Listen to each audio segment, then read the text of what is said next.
Alright, let's sleep. Pull the blankets up to your chin. Fluff your pillow. Turn off your phone and let the darkness settle around you like a soft, warm cloak. Tonight, we're going to travel back in time to the 12th century, a world of castles and cathedrals, of knights and troubadours, of crusades and courtly love.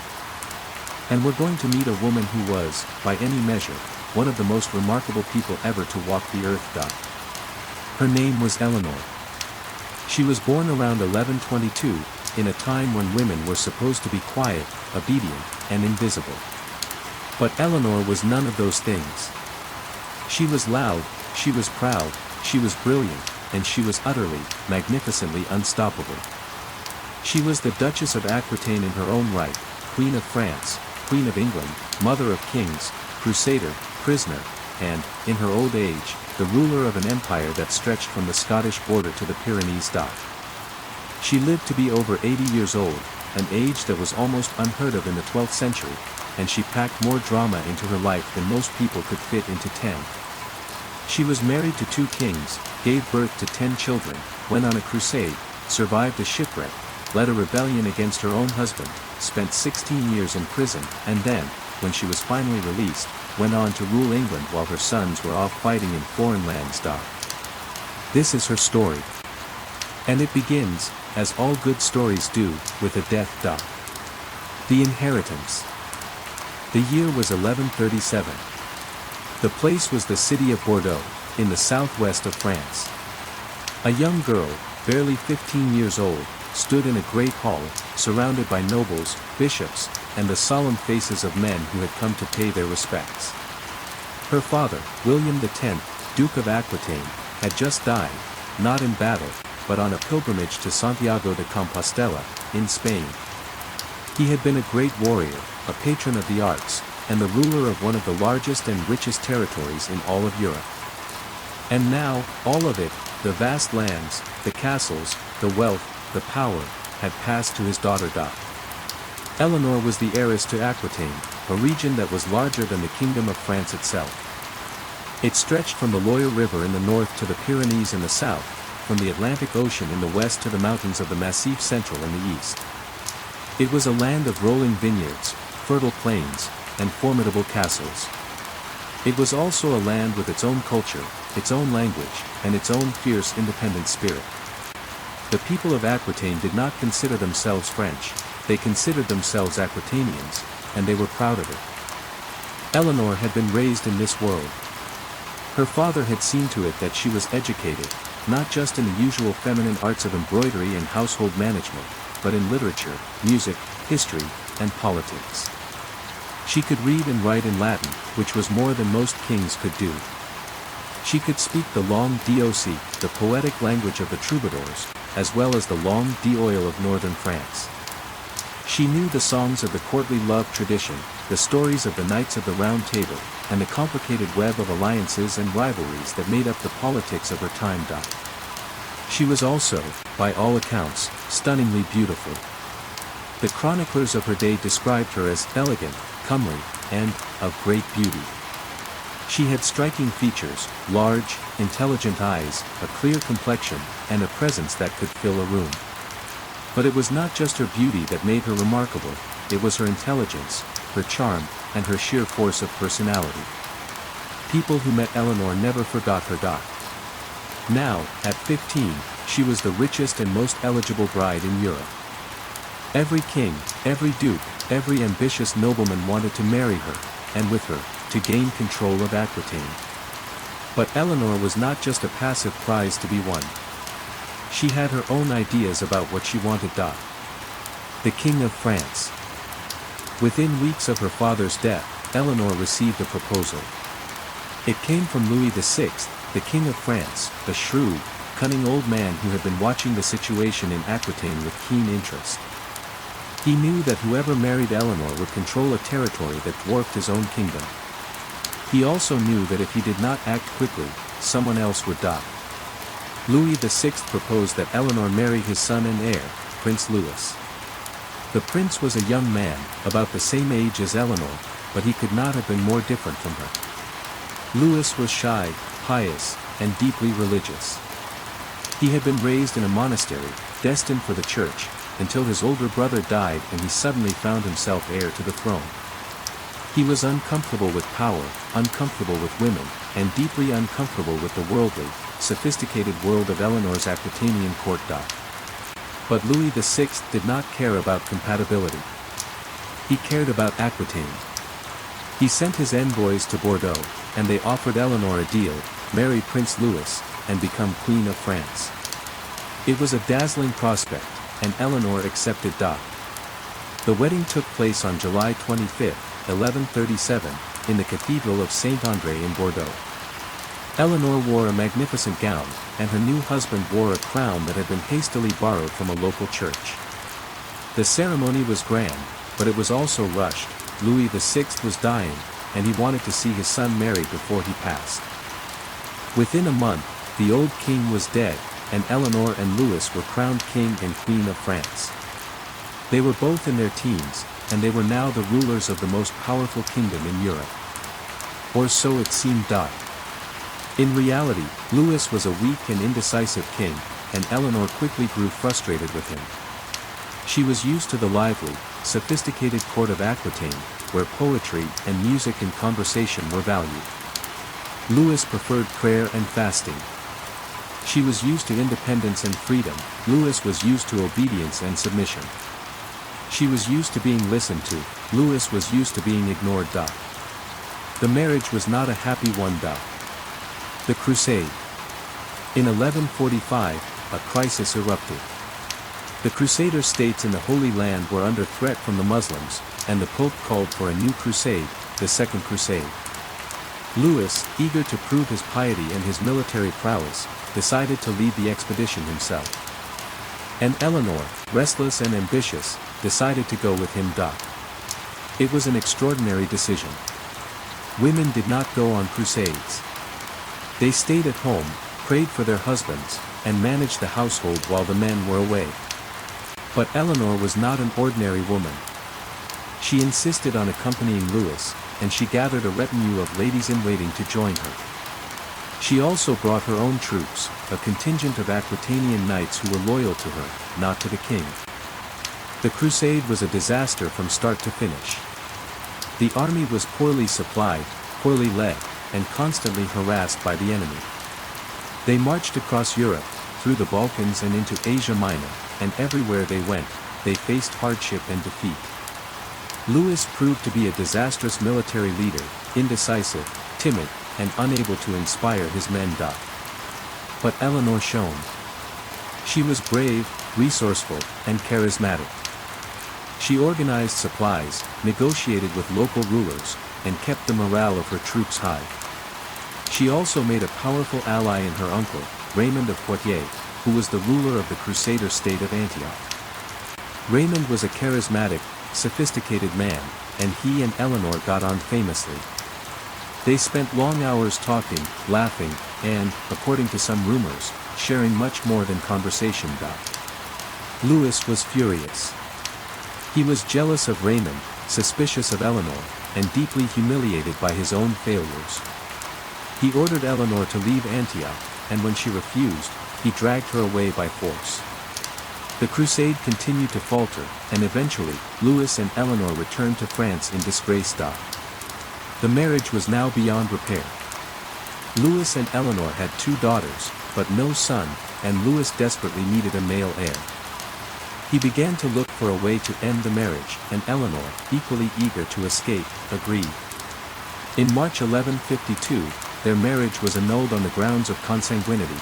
They were too closely related, the church said, for their marriage to be valid. Eleanor was free.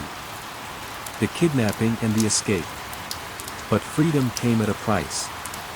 Eleanor was now the Duchess of Aquitaine again, and she was once again the most eligible bride in Europe. Every nobleman in France wanted to marry her, and some were willing to take her by force. As Eleanor traveled south to her ancestral lands, she was ambushed by a group of knights led by Geoffrey, the Count of Anjou. Geoffrey had a plan: kidnap Eleanor, marry her against her will, and seize control of Aquitaine. It was a brutal, cynical scheme, and it very nearly succeeded.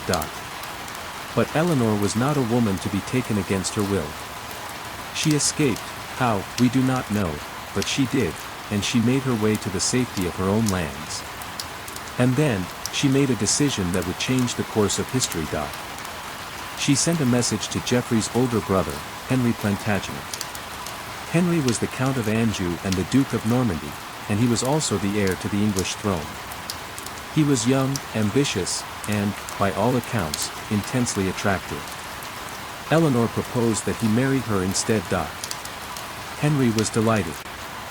He was 19 years old, Eleanor was about 30, but age meant nothing to him. He saw in Eleanor a chance to gain control of Aquitaine, the richest territory in Europe. He also saw a woman who was intelligent, powerful, and utterly captivating. On May 18, 1152, just 8 weeks after her annulment from Louis, Eleanor married Henry Plantagenet. It was a quiet ceremony, without the pomp and splendor of her first wedding. But it was the beginning of a partnership that would reshape Europe. The Queen of England. In 1154, Henry became King Henry II of England. Eleanor was now Queen of England, a title she would hold for the rest of her life. The couple ruled an empire that stretched from the Scottish border to the Pyrenees, encompassing England, Normandy, Anjou, and Aquitaine.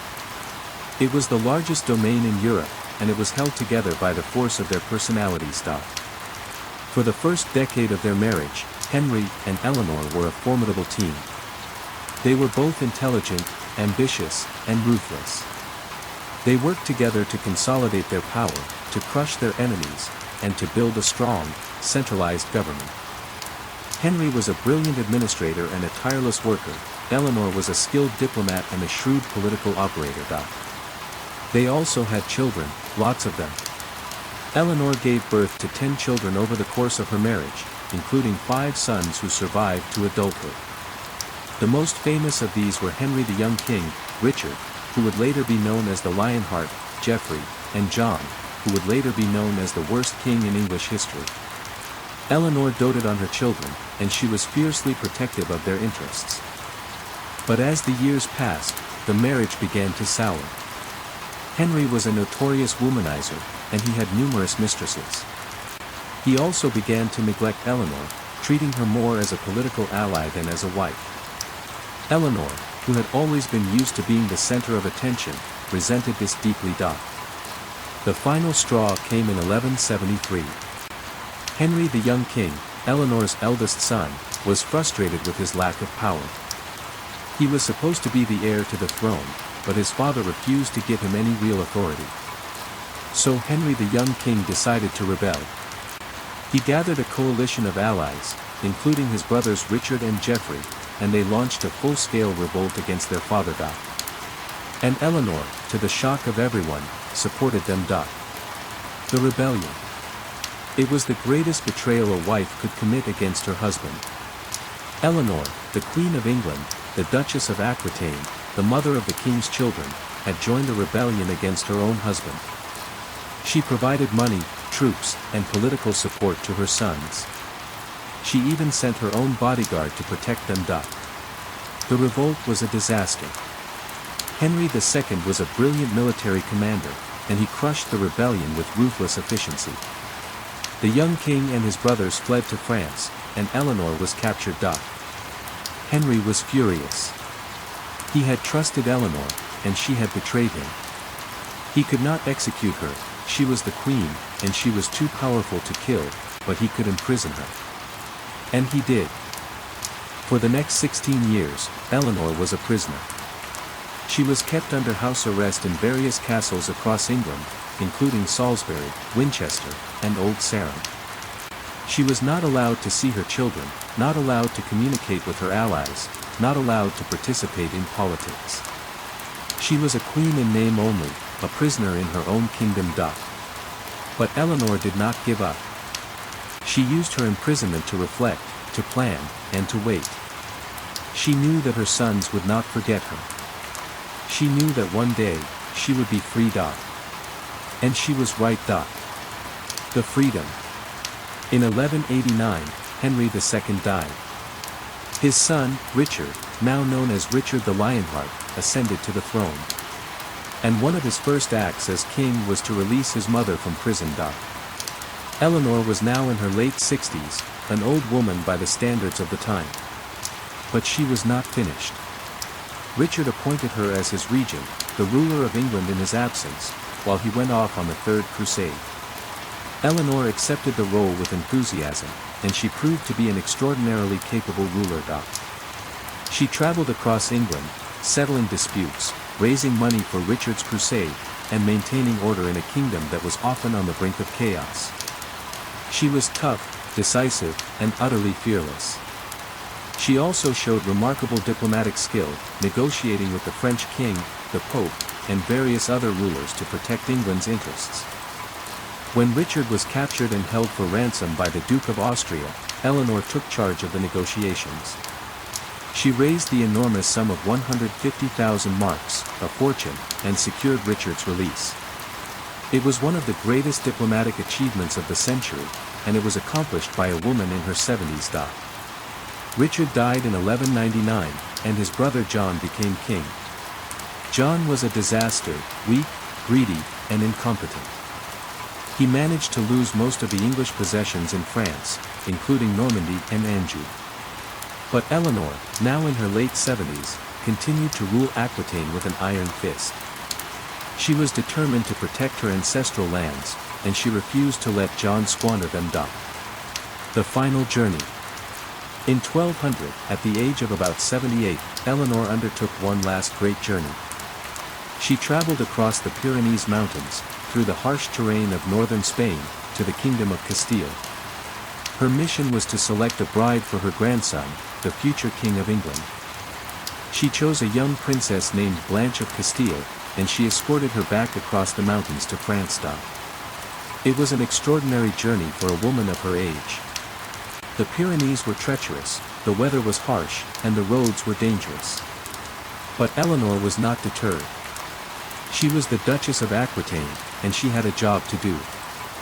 She returned to her beloved Aquitaine, where she spent her final years. She lived at the Abbey of Fontevraud, a religious community that she had long supported. She was not a nun, she never took religious vows, but she found peace in the quiet rhythms of monastic life. On April 1, 1204, Eleanor died. She was about 82 years old, an almost unimaginable age for the 12th century. She had outlived 2 husbands, most of her children, and nearly all of her contemporaries. She had been a queen, a crusader, a prisoner, and a ruler. She had shaped the destiny of England and France, and she had left an indelible mark on history. The legacy. Eleanor of Aquitaine is remembered as one of the most remarkable women of the Middle Ages. She was a patron of the arts, a supporter of the troubadours, and a champion of courtly love. She was a skilled politician, a shrewd diplomat, and a fearless leader. She was a mother who fought for her children, a wife who defied her husband, and a queen who refused to be silenced. Her legacy lived on through her descendants. Her sons, Richard and John, became kings of England. Her daughters married into the royal families of Europe. Her grandson, Henry III, continued the Plantagenet dynasty. And her great-grandson, Edward I, was one of the most powerful kings of the Middle Ages. But perhaps her greatest legacy was the example she set. In a world that told women to be quiet, Eleanor spoke. In a world that told women to obey, Eleanor commanded. In a world that told women to stay in their place, Eleanor traveled, fought, and ruled. She showed that a woman could be as powerful, as intelligent, and as ambitious as any man. The lessons. What can we learn from Eleanor's story? First, courage is not the absence of fear, it is the refusal to be defeated by it. Eleanor faced countless challenges throughout her life: the loss of her father, an unhappy marriage, a disastrous crusade, a humiliating annulment, a kidnapping attempt, a failed rebellion, and 16 years of imprisonment. But she never gave up. She always found a way to survive, to adapt, and to thrive. Second, intelligence is a weapon. Eleanor was not just beautiful, she was brilliant. She could read and write in Latin, she understood politics and diplomacy, and she knew how to manipulate the levers of power. In a world that undervalued women's intelligence, she used her mind to carve out a place for herself.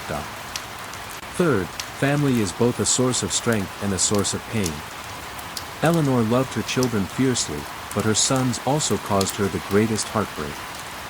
She supported them in their rebellion, and she paid the price with 16 years of imprisonment. But she never stopped loving them, and they never stopped loving her. Fourth, age is no barrier to greatness. Eleanor was in her 70s when she undertook her final journey across the Pyrenees. She was in her 80s when she died. She never stopped working, never stopped fighting, never stopped living. She showed that old age is not an excuse to give up. And finally, the past is not a foreign country. Eleanor lived 800 years ago, but her struggles and triumphs are still relevant today. She fought for her rights, she challenged the status quo, and she refused to be defined by the expectations of others. She was a feminist before the word existed, a trailblazer who paved the way for generations of women to come. The dream. Now, as you drift off to sleep, think about Eleanor. Imagine her as a young girl in Bordeaux, riding through the vineyards of Aquitaine, her hair flying in the wind. Imagine her in the great hall of the French court, laughing at the pompous nobles who tried to impress her. Imagine her on the crusade, standing tall in the face of danger, refusing to be intimidated by the enemy. Imagine her in prison, sitting in a cold stone room, waiting for her sons to rescue her. Imagine her freedom, her joy, her determination to make the most of every moment. Imagine her final journey, crossing the Pyrenees at the age of 78, her spirit unbroken. And then imagine her at Fontevraud, in the quiet of the abbey, surrounded by the books and the music that she loved. Imagine her looking back on her life, the triumphs, the tragedies, the loves, the losses, and knowing that she had lived it on her own terms. She did not win every battle. She made mistakes, she suffered defeats, and she endured terrible pain. But she never stopped fighting, never stopped hoping, never stopped believing that she could make a difference. And she did. So tonight, as you lie in your warm bed, in your safe home, think of Eleanor. Think of her courage, her intelligence, her resilience. Think of her refusal to be silenced, her determination to live life on her own terms. And let her story inspire you to be brave, to be bold, and to never give up. Sleep well. Sleep deeply. And may your dreams be filled with the songs of the troubadours, the beauty of Aquitaine, and the spirit of a queen who would not be silenced. Good night.